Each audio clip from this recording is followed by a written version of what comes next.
the 21st appearance for NASCAR in Sonoma, California. We're going to turn left and then right, and where whining is not only accepted, it's encouraged.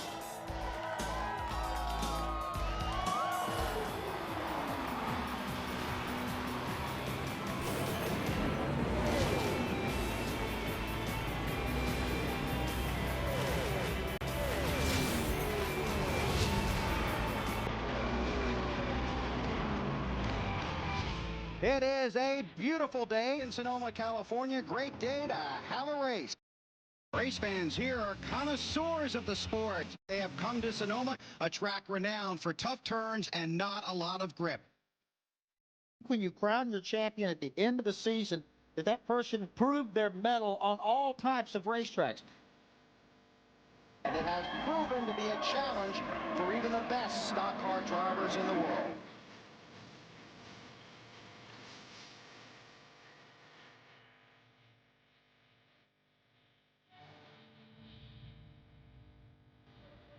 We're privileged to go to some spectacular parts of this country, and perhaps nowhere any prettier than Sonoma, California. Jeff Hanman, Larry McReynolds, Steve Burns, and Elliott Sadler, proud to be with you here on Speed for Trackside Live. Spectacular weather, a fantastic crowd. What more could you ask for? It just doesn't get any better than that. Absolutely. Amazing. How about a glass of Merlot or Cabernet or something like that? That's not a bad idea. Whining is encouraged. That's as I right. said. But you know, you mentioned it, Steve. We've been coming here 20 years, since 1989. And I think one time in those 20 years, I can remember just a light sprinkle on maybe Friday or Saturday. I mean, look at the weather here. Look at the crowd. They're going to turn left. They're going to turn right. And what I love about road racing today versus maybe 10 or 15, 20 years ago in NASCAR, back in the day, when you came to a road course, whether it was Riverside, Watkins Glen, or here in Finian, you could count the teams and drivers that may win that race on one hand and have fingers left over. Now, it's almost like going to an oval track. It's hard to say who the favorite is here. When you look at the last 8 races here, we've had 7 different winners right here at Infineon. Well, I think you used to just throw this race away, but now things are so competitive.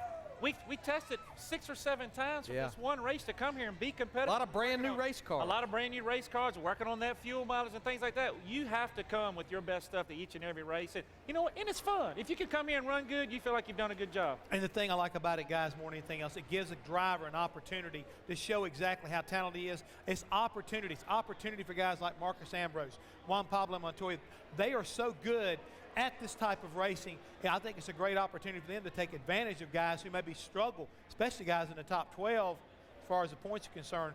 Opportunity for them to move up and for guys to be knocked out. Well, boys, it's time for us to get right to it. We've got a busy show, lots of guests. Time to open up that Shell Garage. Let's do it. All right.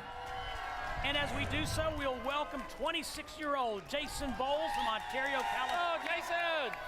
From the NASCAR Camping World West Series. They're racing here tomorrow. How you Elliot, doing, how sir? are you? Great, man. Yourself? Oh, not too bad.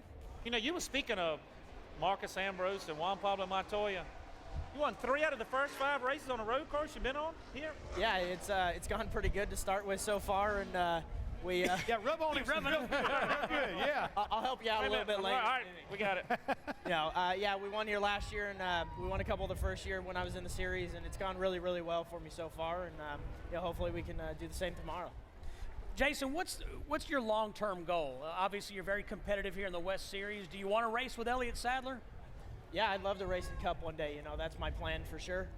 We've been working towards it for the last 3 years, and if I can get a truck ride or a nationwide ride, I'd be happy with that too. I just want to race for a living, and I enjoy it. I work every day at the shop, and this is my life, and this is what I've grown up and wanted to do. So I'm just going to keep working towards it as much as I can. Now, when you look at the Camping World West Series, you won the Rookie of the Year in 2007, finished 3rd in the points. You finished 2nd in the points last year, and then this year right now you're 2nd in the points. You actually got a win earlier at Phoenix a couple of months ago. Yeah, no, we got that win at Phoenix, and that was a good way to get the year going for us. And hopefully we can win the points this year. With the 3rd and the 2nd, I definitely want to take home that championship trophy. And the year's going really good. We're only 36 points out of the lead. And, hopefully we can turn the weekend around and maybe leave here with the points lead. Well, Jason, I've got to ask you about your Darrell Waltrip connection. Bill Sedgwick, I saw him backstage and didn't realize he has an association with you. And obviously, you know, Bill drove for Darrell Waltrip when we first started the Craftsman Truck Series. Yeah, you know, Bill's been a great guy. He came on board with us last year, and you know, from the moment he walked in the shop, he's really changed the attitude around there, and he's really turned things in the right direction. And I think every day I'm asking him, hey, can you call this guy or call this guy? Come on, let's give me a ride somewhere. Has he called DW yet? I don't think he's called him yet, but I'll keep working on I'll it. give you the number if Bill's forgotten it. There you go. All right, there we go. What is your background of racing? Like, what did you grow up racing to make you so good on road courses? Well, I started racing go-karts when I was 10, you know, all over Southern California, and then I traveled all over the country until I was about 20 racing go-karts, and then I did some Formula car stuff, and, you know, I tried to go towards IndyCar and that sort of thing, but, you know, it didn't work out, and, you know, my direction kind of changed in 2006, and I started racing a late model, and, you know, luckily when I got to the West Series with the road courses, my background in karting, it really helped me out and got me up to speed really early. And, you know, Sunrise Ford has given me some great cars on the road courses too, so, you know, they've made it a little bit easier on me. Now, Elliott mentioned your resume on the road courses. Now, you actually have a teammate here this weekend at Infineon that's running in the Camping World West Series, Patrick Long. He's a Porsche factory driver, and he actually just finished up at the 24-hour Le Mans, I think. Yeah, no, Patrick's running with us this weekend. This is one of 4 races he's going to run, and you know, he's definitely about as accomplished as they come as far as sports car racing goes. So, you know, I've been, you know, we've been working together really well, and you know, it's nice to have a teammate that we can work together and learn from each other. So, you know, it's been going really good, and I think he's going to be tough to beat this weekend. Speaking of learning, I just want to let you know that normally when we have a guest come on here, they bring, you know, gifts. I know. I thought about that this morning, and I'll have to work on it. The thing is, though, guys, he has an Oakley connection. You know, the sunglasses on top of his head right there that happen to be my favorite type of glass. He's fitting nice. I think I just lost my first pair, so I'll have to go back to the boss and see if I can get some more. Yeah, I mean, it's really cool that you got a great sponsor, and not only Sunrise Ford, but Oakley right there. But, you know, the guys here on Trackside, you know, if you want to come back, you got to remember the gifts. I'll see what I can do. I'll go talk to Todd and see if I can weave. There you go. That's what I'm talking about. I work for him, so maybe he'll take care of me. Yeah. Give the man his sunglasses. What? Give them back. I can't do that to our guests. Yeah. See, now you're already trying to steal his information as far as qualifying and running road courses. Now you're stealing his sunglasses. You think his sunglasses? This show is about information, Jeff. Okay, I'm sorry. I'm glad I'll make sure you guys all get a pair of See? sunglasses. All right. Thank you very much. Jason, I know you got to go qualify, man. Best of luck, and thanks Yeah, for good the luck. time. Thanks for coming. Thank you, guys. If you need any tips, just, you know, I will. just come get me. I'll help you out. He'll find you. All right. It's time now for our advanced auto parts. Who's on tonight? As we said, it's a busy show. Richard Childress coming up next. Couple of car owners. Jack Roush also joins us. And don't forget the Snake. Kenny Stabler, Brand Marshall for this race will be with us as well. Trackside is presented by new Shell nitrogen-enriched gasolines and brought to you in part by DirecTV. If you call yourself a sports fan, you got to get DirecTV.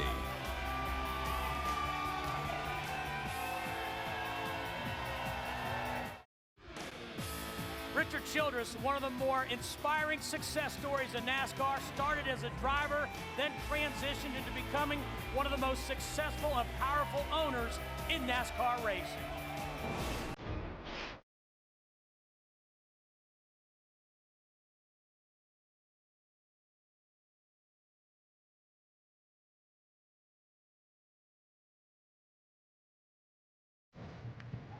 And welcome RC Richard Childress to Trackside Live.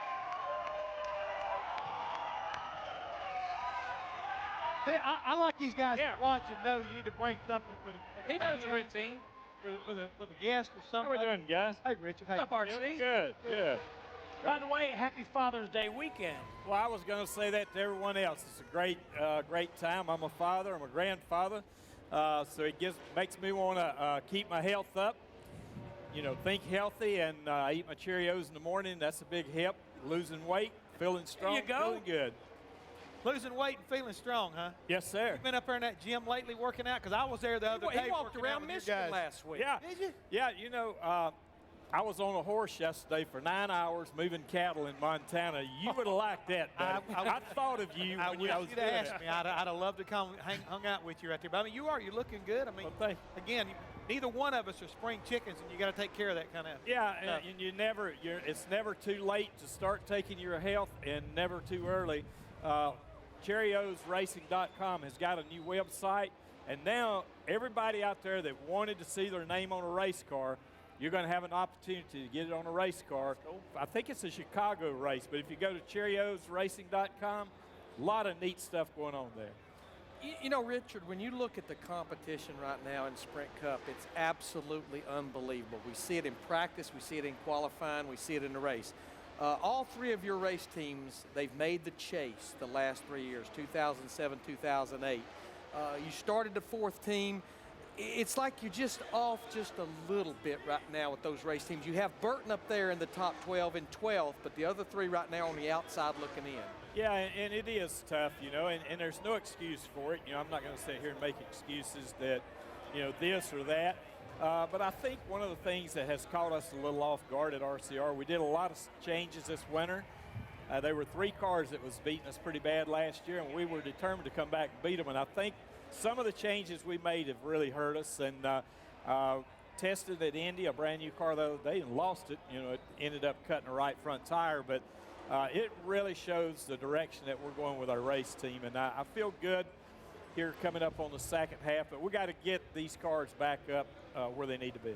Well, look, I got a favor to ask first. When I got married, my wife now makes me eat Honey Nut Cheerios every morning for my cholesterol, and we've both lost weight over that. So if you got any connections or can send some boxes my way, that'll help me with the grocery bill a little bit. Yeah, I eat multigrain. Multigrain. That's a neat one. I eat some of the Honey Nut. The whole deal, all of it's really good.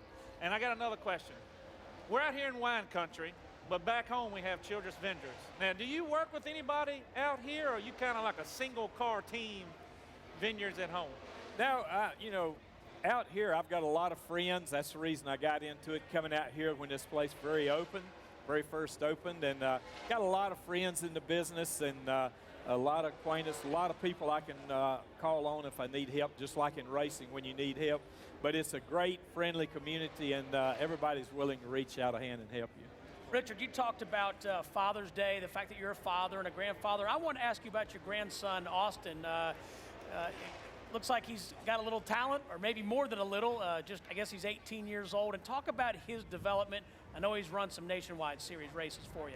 Yeah, I think he's ran 3 nationwide. We ran him at ARCA to get him eligible for the some of the bigger tracks next season, and he finished second up there, and really showed a lot of promise. And young Ty, we're probably going to race Ty next year in the Camping World races some, I think. Hey, more with Richard Childress coming up. Want to remind you, race fans, make sure your heart is on track. Visit CherryOsRacing.com and you'll get great heart-healthy tips and $4 in coupons from Cheerio. To locate campgrounds near the New Hampshire Motor Speedway, visit GoRVing.com. You'll also find virtual RV tours, a free DVD offer, and RV dealer and rental locations in your area. Back at the Infineon Raceway, Elliott Sadler, Steve Burns, Larry McReynolds, and Jeff Hammond spending time with Richard Childress. Richard, you were talking about your grandson, and I guess my question is, you have accomplished so much. Is it hard for you to set immediate goals, and how long do you want to continue on in this sport?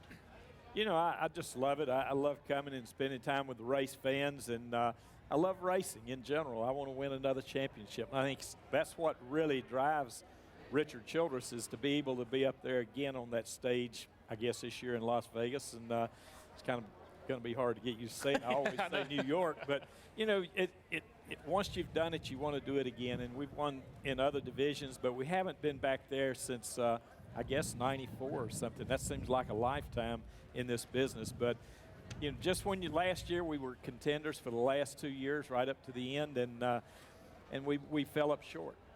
You know, Richard, you formed Richard Childress Racing in 1972. You've been around the sport of NASCAR going on 40 years.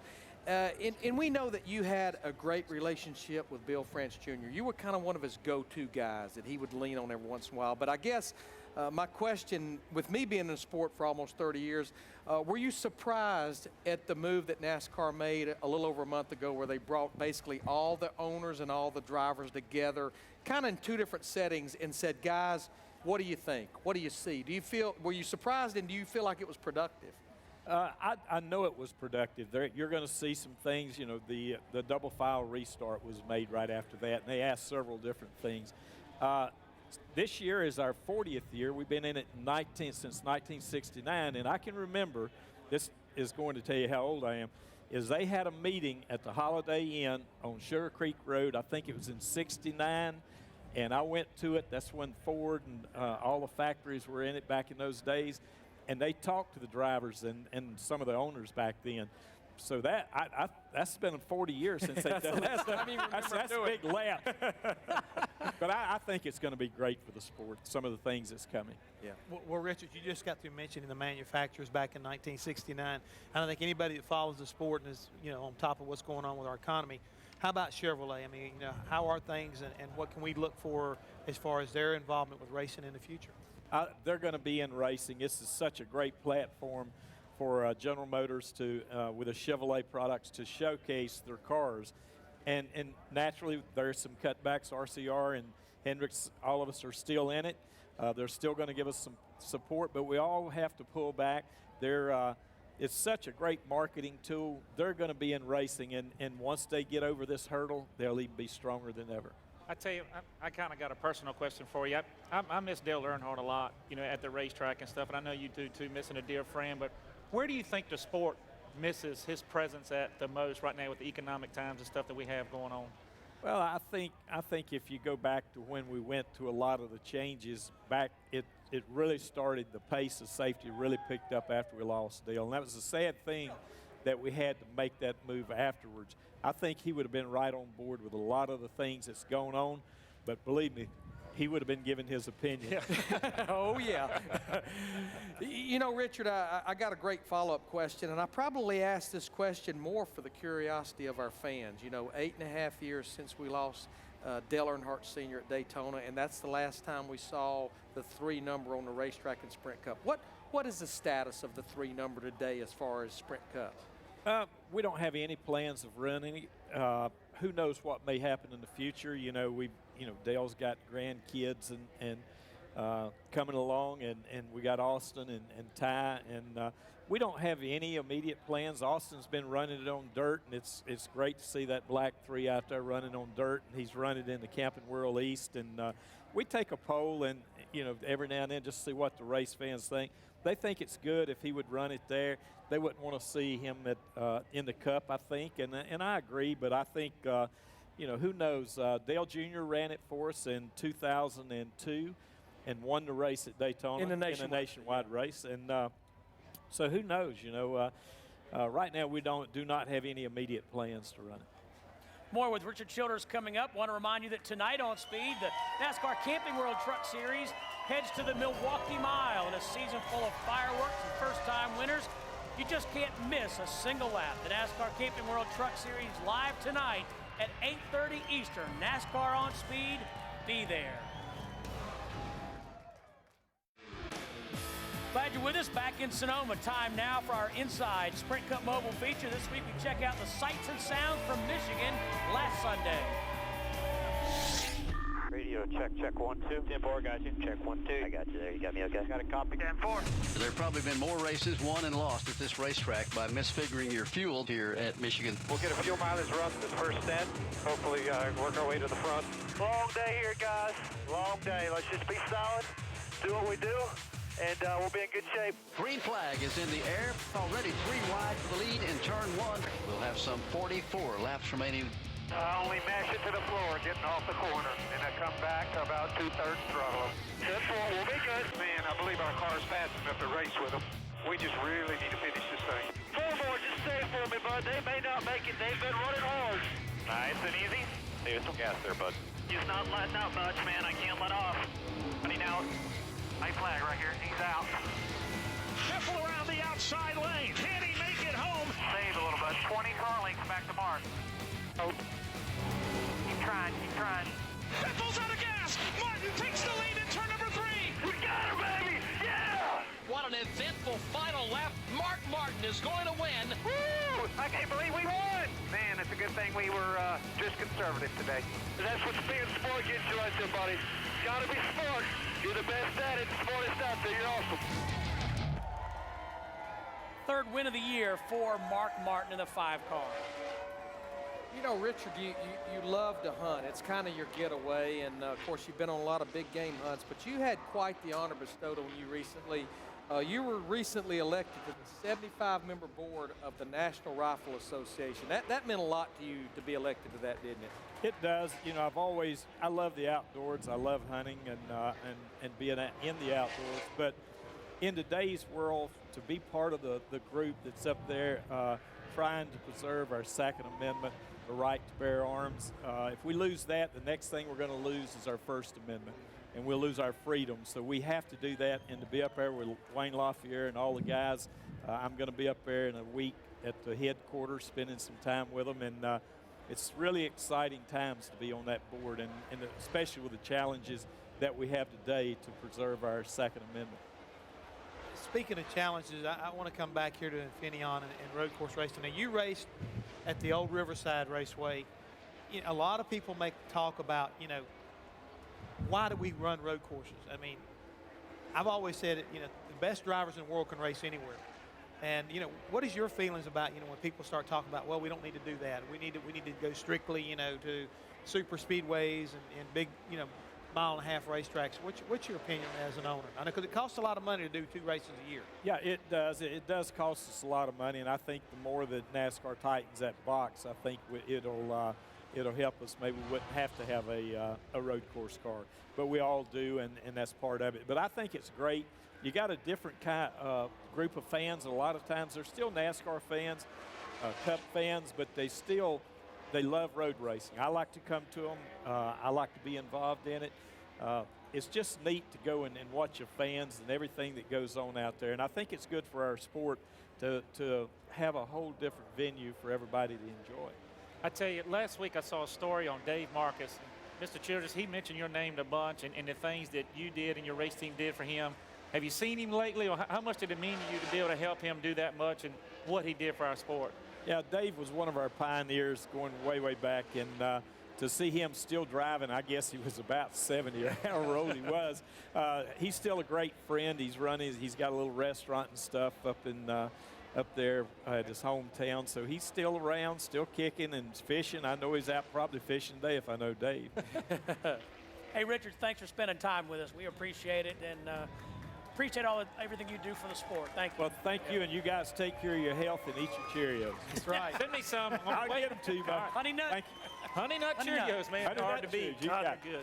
Speaking of nuts, let's go to Rut. Yeah, Steve. I like the segue. That's impressive. Now, I got to be honest, guys. It is such an honor to be back here right now with Ken Stabler, an American icon for football. Now, Ken, you have played for some of the greatest coaches in football. Bear Bryant at University of Alabama. I'm an Alabama boy. I know Larry Mack is too. But also John Madden with the Raiders.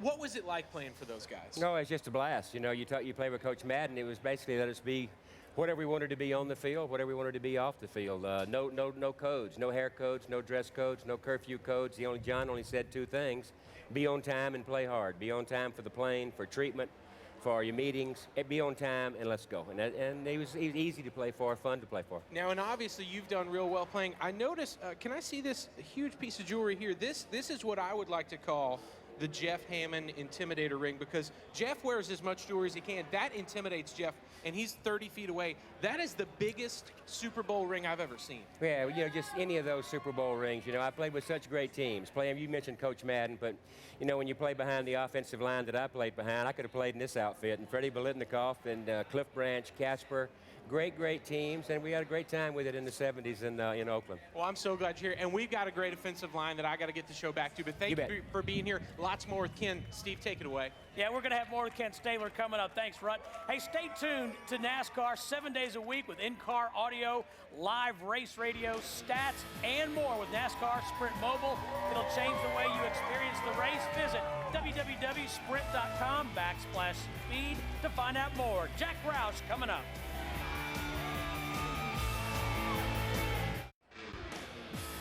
Back at Infineon Raceway, Jack Roush has won championships at every level of racing he's participated in, and he's with us here on Trackside Live.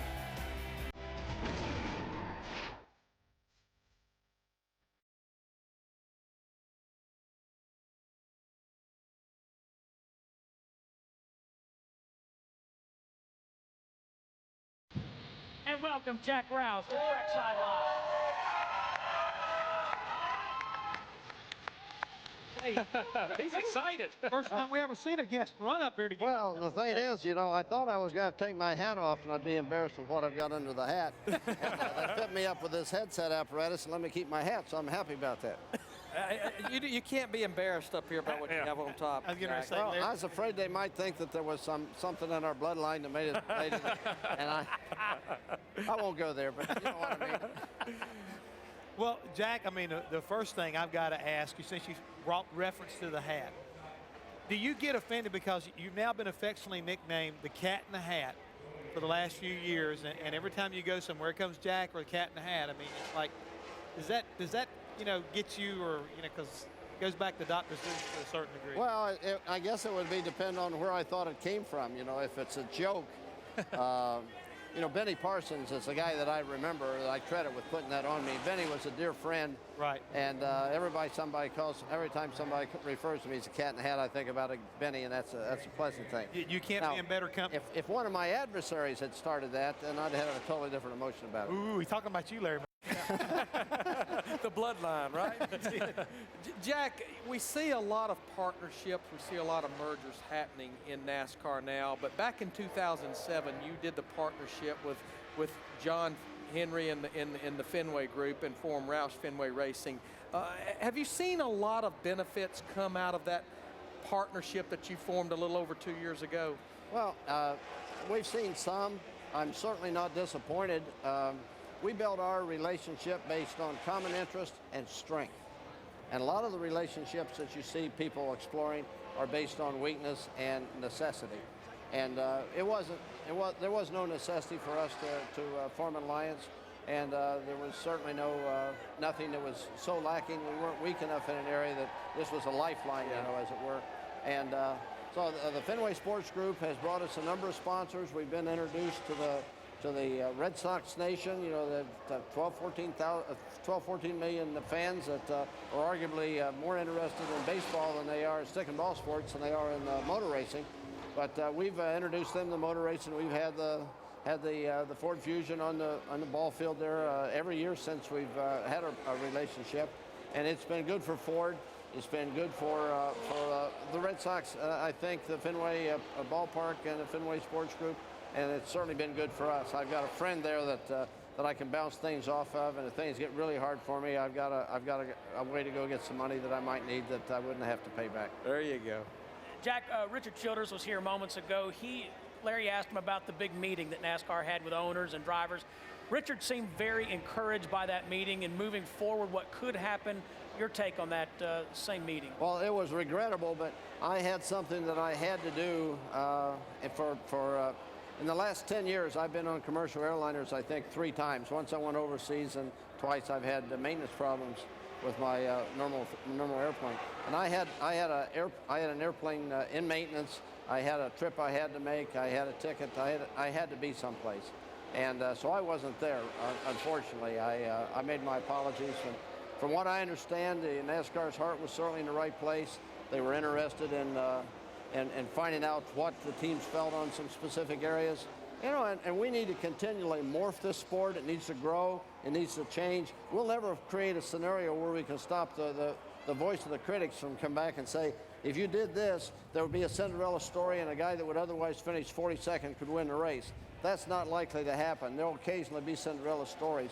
But regardless of what the rules are, regardless of what the racing format is, there'll always be people say that I would find it more interesting if we changed it. And we've got to guard against that. NASCAR has done a really good job of not going there. But it was time. The 3 things that I saw, you know, the double file restarts, the All-Star race restart format is certainly a good thing. I mean, there's no reason not to do that. There's no negative comes from it that I would, you know, I very much, I've been a recipient of rain, the way races end on rain.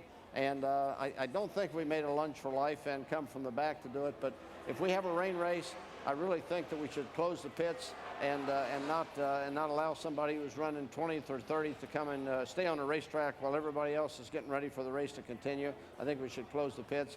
And I don't care how many times you have to green-white checker start. You know, I think we should make an effort to finish it under yellow. We should restart it. I mean, finish it under green. We should restart it as many times as it takes. When you get the white flag, then if you have a wreck, then the race is over.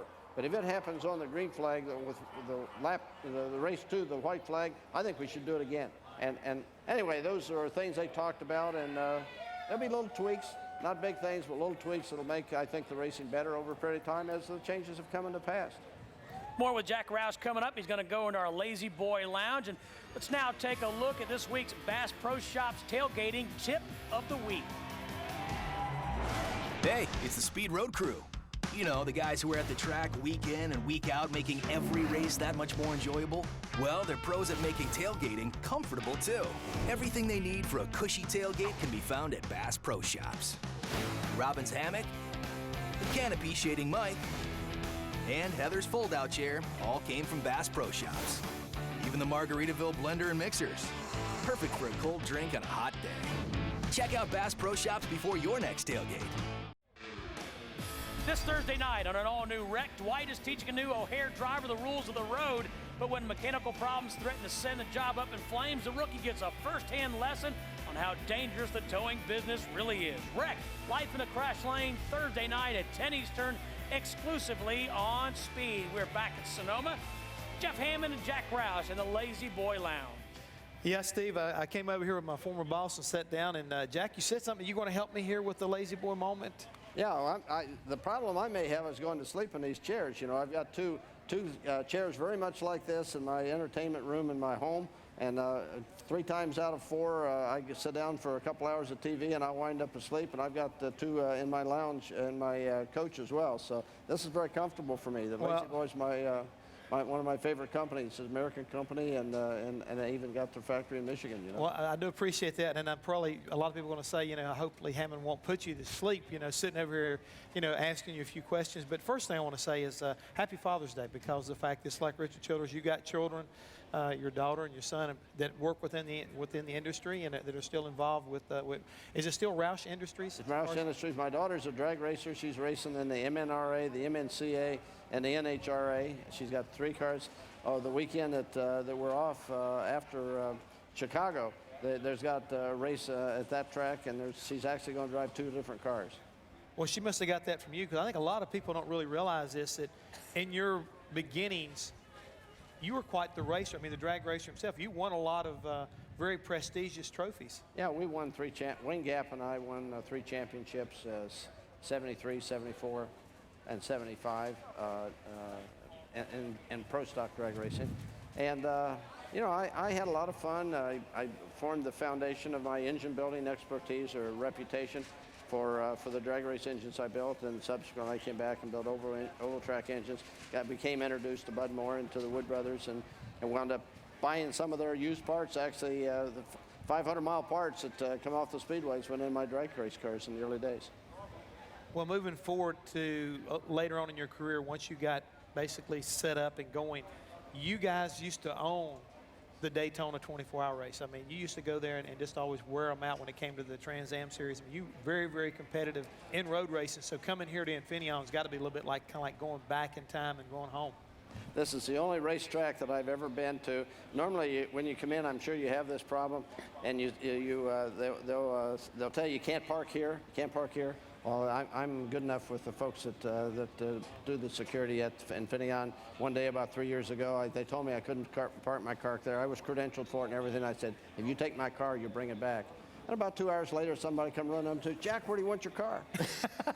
So they actually towed your car, but they brought it back. And they brought it back, which I was sure they would. It sounds to me like guys like you may know be a little bit like Darrell Walter. Well, the deal was I'd been there, and I kind of done that. And, you know, the water runs deep when, you know, and it's cold down there. And so anyway, I've got a lot of friends in this business. We had a lot of success at Daytona when in the GTO and the GTS and the GTO and GTS classes. Won a twin, Paul Revere's twin 125. I think, in fact, with road race cars, I've been to Daytona 14 times, and we won every time in every class. Well, when we come back, we got some more questions for Jack, because I still want to figure out how it ranks when we talk about Daytona. The Daytona 500 was won by Matt Kenseth. So in just a moment, we'll be more from Trackside with Jack Roush.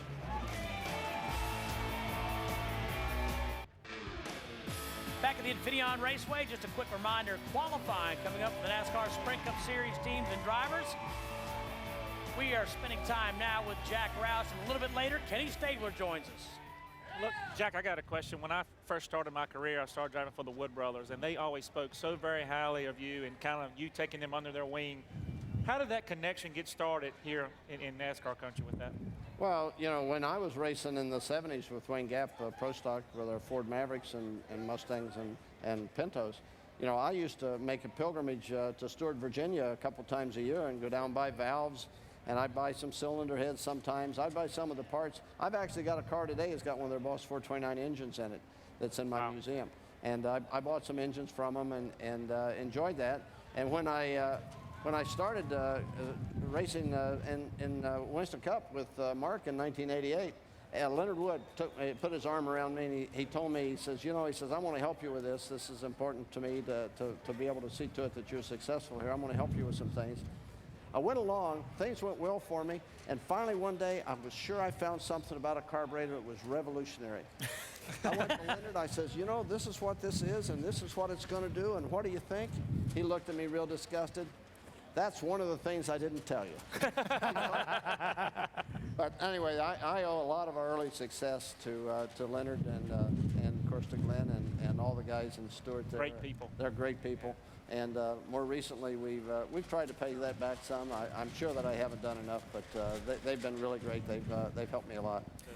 Jack, a lot of talk lately, especially with her contract being up in RL, a lot of talk about Danica Patrick coming to NASCAR. I know a couple of years ago, you and your people at least had some conversation with Danica's people about the possibility of her coming to NASCAR. What are your thoughts on her coming over here to NASCAR? Well, they're the same now as they were then.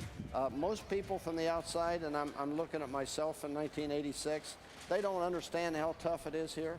You know, I'd won arguably, I won 50% of the road races I entered. I'd won everything in drag racing that I had tried to win.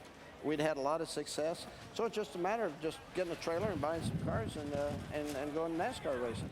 And I didn't understand that I really needed to have run a Nationwide or a Busch for a while before I got going. Without Mark Martin and Steve Meal and Robert Pemberton were all there on day one, I'd have got horribly lost.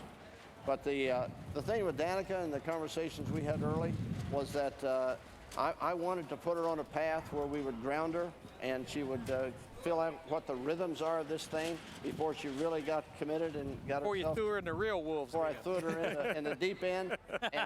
And she was pretty sure, as a lot of people are, that she was pretty much ready for the deep end, and I didn't give her a lot of encouragement, so it didn't go anyplace. But I'm ready to have another conversation with her. She has sent there's been some innuendos going. We haven't been face to face, but I could see Danica coming in for a full-time Nationwide program and running a number of 6 or 7 Cup races in the first year, and then then if she was ready for the deep end, she could jump in. But after she does it for a while, she'll have as good an idea as the rest of us of when she's ready to go forward. You know, you can't say too much about what she's done at the Indy 500. Somebody brought it to my attention. The last 4 years, she's had a higher finish rate than anybody that in recent times. I think last 4 years she's been second through sixth or something. And that's just amazing to be able to do that. She can be successful here, but you got to pay your dues. Yeah. Hey, Jack, thank you for spending time with us. And as I told Richard Childress, thanks for all your contributions to our sport. Thanks for what you've done to make us successful. When I got started, you know, this thing is already almost 30 years old, and I'm just trying to catch up and do my part. All right, thank you. When we come back, we'll have NFL legend Kenny Stabler. The Snake is with us, former quarterback for the Oakland Raiders. There he is backstage. Don't forget qualifying coming up. Elliott's got to get to his car shortly.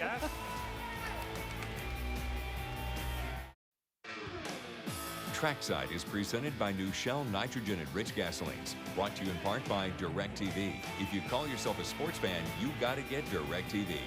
And by Cheerios, good for the heart. Next Friday night, Trackside is in Loudon, New Hampshire, the New Hampshire Motor Speedway. Matt Kenseth and Brian Vickers are our guests, and that's at 7 Eastern here on Speed.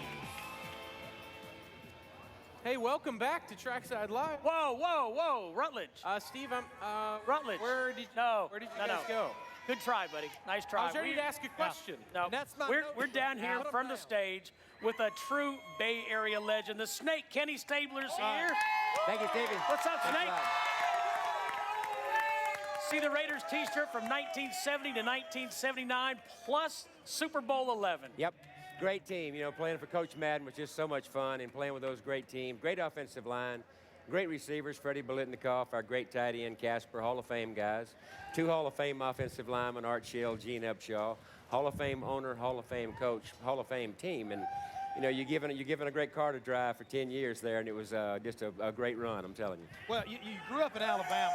Yep. And I understand right now that people say, well, he's a great football person, but you love stock car racing. Oh, gosh, it goes way back to I was raised around cars. My father was an automobile mechanic back in the mid-'50s, late '50s, early '60s as I was coming up through grade school, and I'd get off football practice, baseball practice, whatever practice, and my dad would say, get down to the shop and clean parts and wash cars and sweep floors, and raised around a garage gave me kind of a good working knowledge of how a car works. It made me really appreciate car people and their passion for cars, and I've had that since day one. Came up around it. Please explain to us what a mullet toss is. A mullet toss. Mullet toss takes place at a little place down in Alabama. It's on the northwest panhandle of Florida state line. Floribama, right? Floribama Lounge. It's a landmark place. They have a mullet contest down there, and the contest is to take a mullet. A live mullet is a fish that's indigenous to those waters down there. Take a mullet and see who can throw it the furthest out of the state of Florida into the state of Alabama. And whoever throws it the furthest is a mullet toss king. Mullet toss king. There it is. There it is. Mullet toss. All you little Alabama comments. Just go right ahead. That's right. There we go. B-ham. Ain't no ham like Birmingham. There you go. Kenny, this is the 50th anniversary of the Oakland Raiders. Yeah. You're here at Infineon Raceway. And I think you're a co-owner of a car that Boris said is running in the Camping World West Series. Has a little black and silver paint scheme with a little snake skin look. That's right. It is. It's the 50th anniversary of the Oakland Raiders, and I have a partner, Bill Dembesti, in Windsor, California, Dembesti Motorsports, and we put together a real menacing-looking silver and black number 57 car, and we have a wine that's coming out, a wine label that's coming out. It's a number 12. It's on the hood of the car, and Boris says he has agreed to drive it for us in the West Series race tomorrow. We got good equipment, we got good ownership, good sponsorship, and a good driver, and we got a shot. And a great-looking paint scheme. And a great-looking paint scheme. A little silver and black. Hey, Kenny, we set up some tires, and you're one of the most accurate passers of all time. Can I move up some? Nope, Huh? you go first. Okay, go first. He's the gift.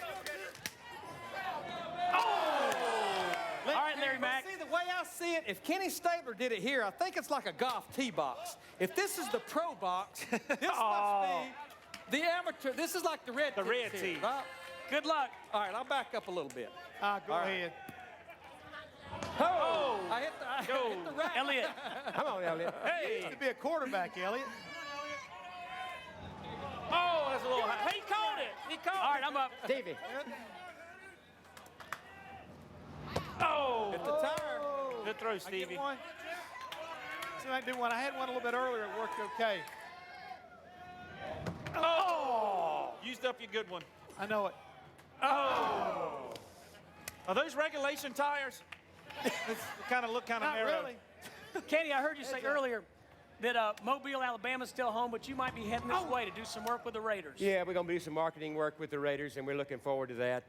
They've got a great young group of talented players on offense. Jamarcus Russell is from Mobile, where I'm from. I've watched him his whole high school career. I watched him at LSU. I was doing radio broadcasts for the University of Alabama. I watched him there, and he's very capable. And you put Derek McFadden behind him. They got a great young tight end in Zach Miller.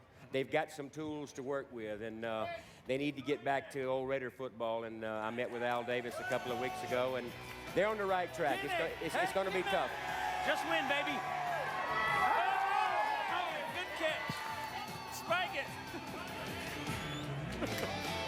Thank you, Alex. That's Thanks for fun. being here. That's fun, Thank you, Steve. man. It was That was fun, fun. Kenny. Thanks for having us. Okay. Nice to meet you, buddy. Thank you, Jeff. All right.